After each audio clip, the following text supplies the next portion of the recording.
There are a lot of challenges surrounding spiritual life and spiritual practice.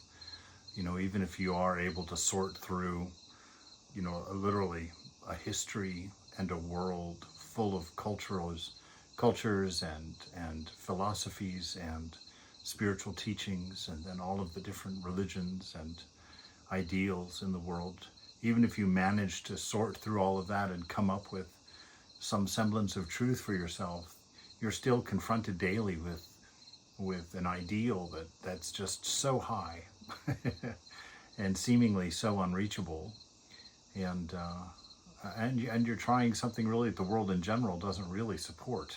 There's a lot of ridicule, a lot of wrong thinking about it, and deservedly so, for a lot of the things that have happened in history.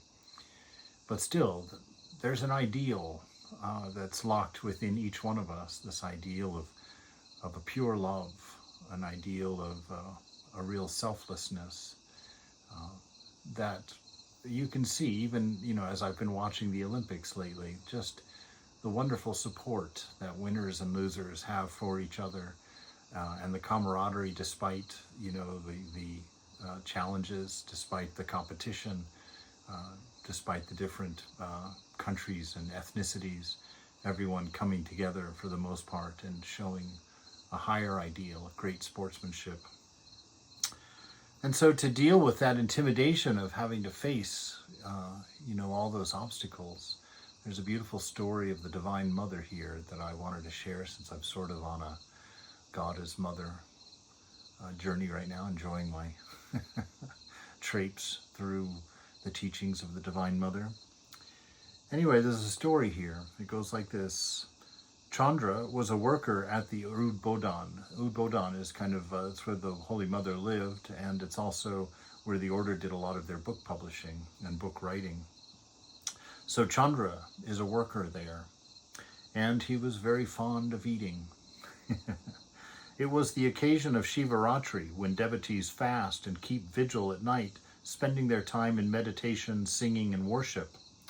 The residents of Udbodhan, as was the custom, were fasting the whole day and the whole night. In the morning, someone had teased Chandra, asking him to observe the fast as well. At first he raised objections, but at last he was prevailed upon to go without food along with the rest.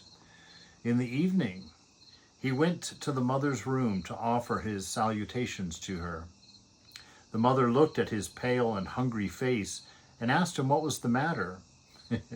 In a sad voice, Chandra said that he was compelled to go without food on account of the persuasion of the inmates of the Udbodhan. At once, Holy Mother asked him to take food, when he objected, saying that if he had taken the food, he would not derive the merit of fasting.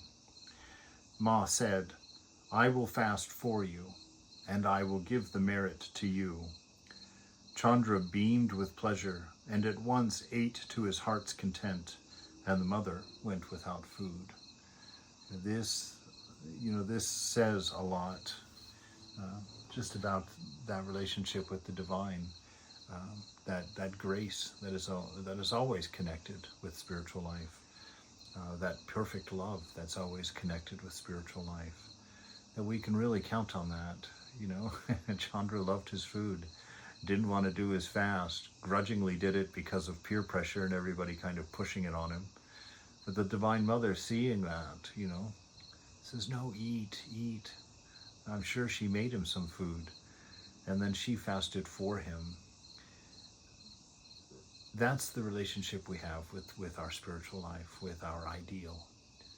Knowing that the divine is sourced in a pure and unconditioned love, bearing an immense amount of grace, and that this whole universe is conspiring for our realization, for our growth, for our transcendence.